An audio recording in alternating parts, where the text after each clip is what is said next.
پھر ہوتی تھی ساتھ میں عسکری ذرائع، پھر یہ DGSPR کا نام لیا جاتا تھا. یہ نام نہیں لیا گیا لیکن پورا دن ڈنڈورا پیٹا گیا کہ سہیل افریدی جو ہیں وہ دہشت گردوں کی سپورٹ کر رہے ہیں. اور پھر جو طلال چودھری تھے انہوں نے ایسے بیان دیا جیسے کہ بھارت کے اندر ایک پولیٹیشین تھے مودی کی جماعت کی، انہوں نے کہا تھا کہ میں کرایہ میں دوں گا،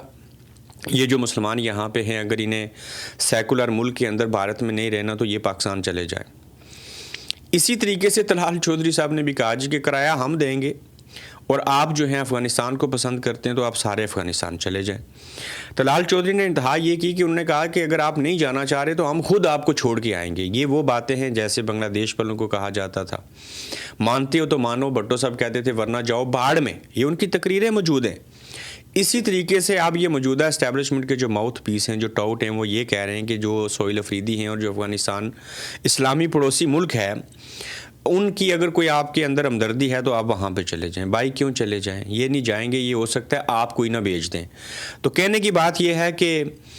ثابت ہوا قائد اعظم کی بات بھی نہیں مانی گئی، آئین پاکستان کو بھی نہیں مانا گیا. کور کمانڈر نے انکار کر دیا کہ بلیڈی سویلین کے ساتھ میں ان کیمرہ بریفنگ میں نہیں ہوں گا. یہ ہوتے کون ہیں بلانے والے؟ تو پھر کیا ثابت ہوا؟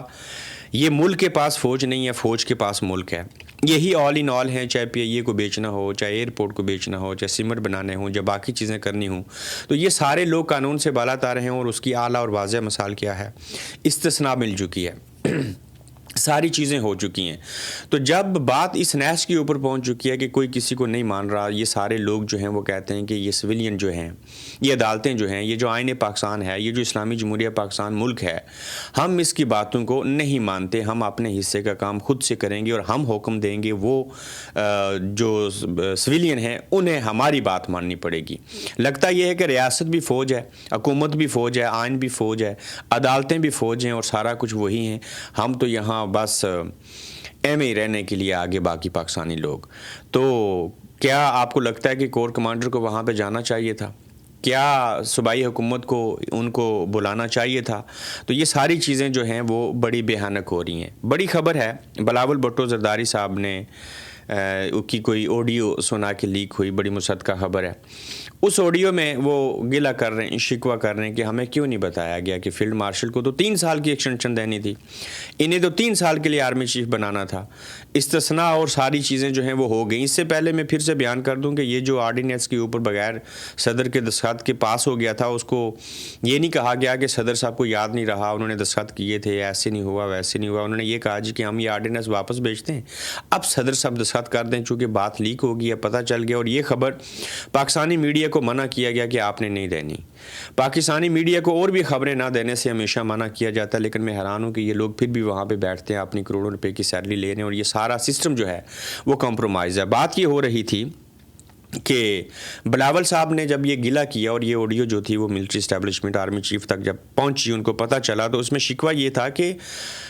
یہ تو آپ نے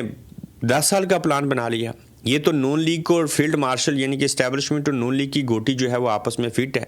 کہاں 3 سال اور کہاں 10 سال، 2035 تک آپ ان کو رکھنا چاہ رہے ہیں اور بدلے میں کچھ انٹرنیشنل گرانٹر ہیں، کچھ ان سائڈ گرانٹر ہیں، اور یہ ہے کہ نون لیگ کے کو جو ہے وہ چھیڑا نہیں جائے گا. ان کی بے شک حکومت ختم کر دیں، چیزیں کر دیں، لیکن ایک بات نہیں ہوگی کہ ان کے اوپر کیس نہیں بنے گے، فلاں چیز نہیں ہوگی. اب بلاول صاحب جو ہیں وہ 9 میں نہ 13 میں، بھٹو صاحب بے نظیر شہید صاحبہ کی برسی کے اوپر انہوں نے بڑی تعریفیں کی، سارا کچھ ہوا، لیکن اندرون خانہ انہیں یہ بات ناگوار گزری، اور اس لیے ناگوار گزری کہ ہم نے اس میں حصہ کیوں نہیں ڈالا ہے، ہم نے اپنے نمبر کیوں نہیں بنائے. دیکھا جائے تو پیپلز پارٹی اور نون لیگ دونوں الٹے لیٹ چکے ہیں اسٹیبلشمنٹ کے سامنے، اور ان سے آپ یہ توقع نہیں کر سکتے کہ یہ کبھی عوامی مفاد کی بات کریں گے یا یہ آزادی چاہیں گے. ان کو یہی سسٹم سوٹ کرتا ہے، چونکہ جو دوسرا سسٹم ہے، جو ریاست مدینہ کی بات ہے، جو حقیقی آزادی کی بات ہے، جو کچھ عمران خان کرنا چاہ رہا ہے، اس میں تو یہ 9 میں نہ 13 میں، یہ تو کبھی اقتدار میں نہیں آئیں گے. تو لہٰذا یہ نمبر گیم ہے کہ میں ان کو فیض یاب کیوں نہیں کر سکا، وہ میرے ذریعے فیض یاب کیوں نہیں ہو سکے، میرا اس میں حصہ شامل کیوں نہیں ہے کہ ان کو 10 سال لینا چاہیے، ہمارے ساتھ ڈیل کیوں نہیں ہوئی کہ یہ 5 سال جو ہیں وہ نون لیگ کے ہونے چاہیے، اور ہم جب دستخط کرتے، ہمارے ابا سائن کرتے، ہم نے 26ویں آئینی ترمیم کی، ہم نے مولانا صاحب کو راضی کیا، پھر 27ویں ہوئی، اور اب 28ویں ترمیم کی کیسے بات ہو رہی ہے، میں اس کے اوپر بھی آؤں گا. تو یہ بلاول صاحب نے جو غصے میں بات کی، جو آف دی ریکارڈ بات کی، جو وہاں تک پہنچی، اس میں صرف یہ نہیں ہے کہ یہ غلط ہوا، یہ ہے کہ یہ ہوا ٹھیک ہوا، لیکن یہ ہمارے ذریعے ہونا چاہیے تھا، ہمیں پتہ ہونا چاہیے تھا، ہمیں بھی اس کے اندر حصہ ملنا چاہیے تھا، اور ہم نے سوئے ہوئے بچے کے منہ کے اوپر جو ہے وہ مپیاں اور پپیاں کر دی ہیں، تو لہٰذا یہ تو غلط بات ہے۔ تو اب اسٹیبلشمنٹ کو بھی پتہ ہے کہ نون لیگ کی حیثیت کیا ہے، انہیں پیپلز پارٹی کا بھی پتہ ہے کہ وہ اندرون خانہ یا بیک ڈور کے اوپر وہ کہتے کیا ہیں، تو یہ سب ایک دوسرے کے سامنے صاحبو ننگے اور گنجے ہیں، لیکن مسئلہ کیا ہے کہ ان کے پاس اور کوئی راستہ نہیں ہے۔ یہ عمران خان سے سارا نظام، یہ اسٹیبلشمنٹ، یہ حکومت، پیپلز پارٹی، نون لیگ، یہ سارے کے سارے جو ہیں وہ خوفزدہ ہیں۔ لیکن یہ جیل کے اندر ملاقات بھی کروائیں گے عمران خان صاحب کی، یہ 8 فروری کو احتجاج بھی کرے گی پاکستان تحریک انصاف، ایک دن آئے گا لانگ مارچ بھی ہوگا، اور پھر یہ بھی ہوگا کہ یہ عوام لرز اٹھے گا، یہ اکھڑ جائے گا اور عوام نکلیں گے۔ میری بات یاد رکھیے گا، یہ ہو ہی نہیں سکتا کہ آپ اس حد تک چیزیں لے جائیں اور عوام جو ہیں وہ چپ کر کے بیٹھے رہیں۔ وہ کراچی دیکھ لیجئے، پنجاب کی حالت دیکھ لیجئے، آپ KPK کے لوگوں کی جذبات دیکھ لیں، آپ کوئٹہ اور بلوچستان کی حالت دیکھ لیں، گلگت بلتستان کے حالات دیکھ لیں، اب یہ تنگ آ چکے ہوئے ہیں، کتنے لوگوں کو پکڑیں گے، کتنے لوگوں کو ماریں گے، کتنی گاڑیوں کے شیشے توڑیں گے۔ آخر ایک نہ ایک دن آپ یہ چیزیں نہیں سنبھال سکیں گے، اور جو انٹرنیشنل سینیریو بن رہا ہے اس میں اگر آپ دیکھیں جو افغانستان سے ہمارے حالات اچھے نہیں ہیں، بھارت سے اچھے نہیں ہیں، ایران کے اوپر اگر انہوں نے حملہ کر دیا اور اسرائیل اور امریکہ نے مل کے، تو انہیں تو ڈائریکٹ ایکسیس مل جائے گی۔ پھر غزہ میں فوج بھیجنے والا معاملہ ہے، علماء اکرام کو تو آپ نے زیر کر لیا، لیکن مولانا صاحب کہتے ہیں کہ دیکھیں نا، یہ آزاد ہونے چاہیے ادارے، ہمیں مت چھیڑا جائے، یہ آئین کے ساتھ کھلواڑ ہے، یہ فلاں ہے، یہ استثناء غیر شرعی ہے۔ کیوں ہے کہ مولانا صاحب کے مدرسوں کو اربوں روپے نہیں ملیں گے، مولانا صاحب کو اگنور کیا گیا، تو وہ اپنی لسی اور حلوہ کے لیے اور اپنے فائدے کے لیے یہ چیزیں بول رہے ہیں، لیکن اسٹیبلشمنٹ نے ان کو یوز کیا، ان کو استعمال کیا، اس کے بعد پھینک دیا۔ اب تو مولانا صاحب کی ان کو ضرورت نہیں ہے۔ چھوٹے چھوٹے اور نقطے ہیں، پھر کشمیر کے حوالے سے بھی بات کریں گے۔ 28ویں آئینی ترمیم کی آمد ہے، اور ذرائع کہتے ہیں، اور یہ خبر جنید سلیم صاحب نے دی ہے کہ عید کے بعد 28ویں ترمیم آ رہی ہے، جس میں ووٹر کی کم از کم عمر 18 سال کے بجائے 25 سے 30 سال کر دی جائے گی۔ ہاں، میں یہاں پہ ایک بات بیان کر دیتا ہوں، صاحبو 60% آبادی یوتھ کے اوپر مشتمل ہے۔ اس دن میں نے آپ کو بتایا تھا کہ پاکستان کے اندر 1 کروڑ نئے لوگوں کی آمد ہو رہی ہے جو ووٹ ڈالیں گے، وہ 18 سال کے ہو جائیں گے اس سال 2026 میں، تو آئندہ جو الیکشن ہوں گے اس میں 1 کروڑ ووٹر بڑھ جائیں گے، اس 1 کروڑ میں سے 90 لاکھ ووٹ جو ہے وہ عمران خان کو پڑے گا۔ یہ جو 28ویں ترمیم آئے گی، یہ پیپلز پارٹی، نون لیگ، اسٹیبلشمنٹ اور سب کو، عمران خان کی پارٹی کو چھوڑ کے، تحریک تحفظ آئین کی جماعتوں کو چھوڑ کے سب کو سوٹ کرتی ہے۔ کیوں؟ یہ جب 25 سے 30 کے اوپر لے کے جائیں گے تو یہ جو یوتھ ہے یہ 60% کا تناسب، اور 60 سے 65% تک 2045 تک، یعنی کہ 2045 تک یہ یوتھ کا تناسب 60 سے بڑھ کے 65% ہو جائے گا۔ اس لیے یہ چاہتے ہیں کہ ہم 18 سال کی عمر کے بجائے 25 سے 30 سال عمر کر دیں، اور اس سے کیا ہوگا کہ جنید سلیم کے مطابق، کہ میرے ذرائع نے مزید کہا کہ اس 28ویں ترمیم میں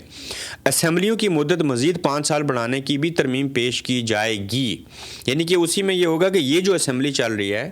اسی کو 5 سال اور بڑھا دیں۔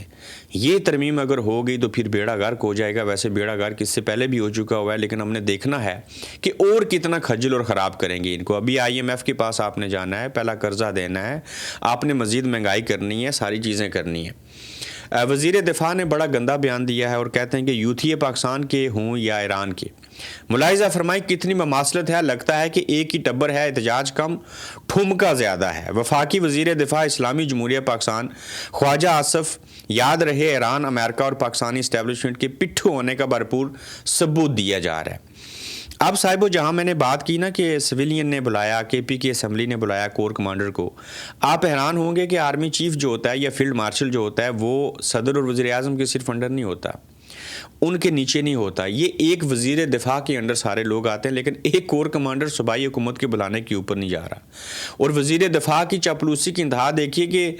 ایران کے اندر رہنے والے لوگوں کو بھی کہہ رہے ہیں کہ یہ اور پاکستان تحریک انصاف والے یوتھ ہی ایک جیسے ہیں۔ بہرحال ان کے اوپر مشکل ٹائم ہے، ایسے نہیں کہنا چاہیے۔ انجینئر علی مرزا صاحب کے حوالے سے بات کرنی تھی، لیکن میں کوشش کر رہا ہوں کہ ان کے ساتھ میری جو آن لائن ہے وہ ایک انٹرویو ہو جائے، اور اس کے اندر بے شمار چیزیں جو ہیں وہ ڈسکس کریں گے۔ شیر افضل مروت صاحب نے کچھ کرپشن کے حوالے سے باتیں کی ہیں کہ کیسے اسلام آباد میں ڈکیتیاں ہوئی، انہوں نے پولیس کو بتایا لیکن اس کے باوجود جوں تک نہ رینگی۔ اسٹیبلشمنٹ کا تحریک انصاف کے حوالے سے جو جواب ہے، جہاں پہ کہا گیا کہ فوجی قیادت خصوصاً کور کمانڈر یا جی ایچ کیو سے براہ راست ان کیمرہ یا ادارہ جاتی بریفنگ کی درخواست کرے گا۔ سیکیورٹی ذرائع کی روزنامہ جنگ کے نمائندے سے گفتگو اور اس کے ذریعے یہ میسج دیا گیا کہ نہ ہم اب آئیں گے، نہ آئندہ آئیں گے، اور نہ آئندہ آپ نے ہمیں مدعو کرنا ہے۔ اب صاحبو آ جائیں کہ جو آزاد کشمیر کے اندر ضلع کوٹلی ہے، اس کی تحصیل چڑھوئی ہے، اس کا علاقہ کالا ڈب ہے، جہاں پہ 13 سال کی بچی کے ساتھ جنسی زیادتی کی گئی۔ ان کی 2 بیٹیاں ہیں، یقیناً یا 3 ہیں، ان میں سے ایک بیٹی بیمار تھی تو والدین اس کے علاج کے اصول کے لیے کہیں باہر گئے ہوئے تھے۔ ایک بچہ اور ایک 13 سال کی بچی بیٹی گھر پہ تھی، اور وہاں پہ ان کے جو پڑوسی تھے، اس بندے کا نام کوئی حاجی اقبال سم تھنگ ہے، اور حج کیا ہوا اس بغیرت انسان نے معذرت کے ساتھ، تو اس نے اس کے ساتھ زنا کیا، تکلیف میں رہی، اور 5 دنوں تک ان کے جو حاجی اقبال زانی تھا، جو ملزم ہے، اس کے جو کوئی چچا ہیں، جو بھی ہیں، انہوں نے اس کے اوپر مٹی ڈالے رکھی، چونکہ جس کی یہ بیٹی تھی جس کے ساتھ زیادتی کی گئی وہ غریب لوگ ہیں، سفید پوش لوگ ہیں۔ پہلے تو ایف آئی آر نہیں ہو رہی تھی جو کالا ڈب کی پولیس چوکی ہے، پھر تھانہ چڑھوئی جو ہے ایس ایچ او، میں ان کو داد دیتا ہوں، انہوں نے ایف آئی آر درج کر لی۔ اب میڈیکل کے لیے لڑکی کو بھیج دیا گیا ہے، لیکن ابھی تک سننے میں آیا کہ رکاوٹیں تھیں اور میڈیکل نہیں ہو سکا۔ یہ آزاد کشمیر کی بات کر رہا ہوں، چونکہ یہ جو لوگ ملزم ہوتے ہیں، مجرم ہوتے ہیں، جو نشہ کرتے ہیں، جو منشیات بیچتے ہیں، جو ایسے زانی، شرابی، قاتل لوگ ہوتے ہیں، انہیں ہمارے ہی بعض سیاستدان جو ہوتے ہیں وہ پشت پناہی ان کو دیتے ہیں۔ اس کے اندر میں اسپیشلی مخاطب ہوں ایس ایچ او تھانہ چڑھوئی، مجھے نام نہیں پتہ وہ کون ہیں، کہ میرے علاقے سے ہیں، جو بھی ہیں، آپ سے گزارش ہے کہ اس کیس کو منطقی انجام تک پہنچائیے۔ ملزم آپ نے گرفتار کر لیا، ویل ڈن، میڈیکل ہونا چاہیے، اس کیس کو کورٹ کے اندر جانا چاہیے، کوئی پریشر نہیں آنا چاہیے۔ ہم جو یہ مدعی ہیں یا جو مظلوم ہیں ان کے ساتھ کھڑے ہوں گے۔ یہ ہمارے علاقے کا کیس ہے، جتنا ہو سکے گا اس کے اوپر میں روزانہ کی بنیاد کے اوپر کوشش کروں گا، جو بھی اپڈیٹس ہوں گی آواز اٹھائیں گے۔ لیکن کتنا بڑا ظلم ہے کہ ایک شخص کے نام کے ساتھ حاجی اقبال لکھا ہے، اس نے 13 سال کی بچی جو اس کی پوتی کے برابر ہے اس کے ساتھ زنا کیا۔ اور ہمارے معاشرے کے اندر آج بھی اس طرح کے بیڑیے جو ہیں وہ موجود ہیں، اور مجھے پوری امید ہے کہ اس وقت آئی تھنک یاسین قریشی صاحب ہیں، ایڈیشنل آئی جی آزاد کشمیر، یا وہ قائم کم آئی جی ہیں، وزیر اعظم فیصل ممتاز راٹھور صاحب، قائم کم صدر ہیں چودھری لطیف اکبر صاحب، ہمارے جج بیٹھے ہیں، عدلیہ بیٹھی ہے، لینا سو موٹو اس کے اوپر۔ آپ سے گزارش ہے کہ اس کیس کو توجہ دے کے اس شخص کو جو قانوناً سزا بنتی ہے وہ ملنی چاہیے، تاکہ ہماری اس پرامن سوسائٹی کے اندر، پرامن معاشرے کے اندر اچھے اخلاقی رواداری کے ساتھ رہنے والے لوگوں کے ساتھ، ان کی بیٹیوں اور پوتیوں کے ساتھ، اور 13 سال کی بچی کے ساتھ کم از کم آئندہ کوئی حاجی اقبال جو ہے وہ اس طرح کا کام، بد فعلی، زیادتی کرنے کی کوشش نہ کرے۔ تو مجھے امید ہے کہ پولیس جو ہے وہ اچھے طریقے سے اس کیس کو لے کے آگے بڑھے گی۔ کسی بھی طرح کا پریشر آتا ہے تو آف دی ریکارڈ ہمیں بتائیں، کوئی چودھری ہو، کوئی راجہ ہو، کوئی قریشی ہو، ان سب کی ایسی کی تیسی، سب کو ننگا اور گنجا کریں گے، سب کے اوپر بات کریں گے۔ لیکن میں نے، آپ نے، سب نے ایک دن مر جانا ہے، اللہ کو جان دینی ہے، اور وہی کریں جو آپ کے اختیار میں ہے، جو قانون کہتا ہے، جو شریعت کہتی ہے۔ تو اگر اس کو سامنے رکھ کے اگر آپ کام کریں گے تو یقیناً اس مظلوم باپ کی بیٹی کو اور اس فیملی کو ان ظالموں سے، ان جابروں سے انصاف ملے گا۔ تو اپنا خیال رکھیے گا صاحبو، تو دوسرے ایپیسوڈ میں انشاءاللہ آپ سے جلد ملاقات ہوگی۔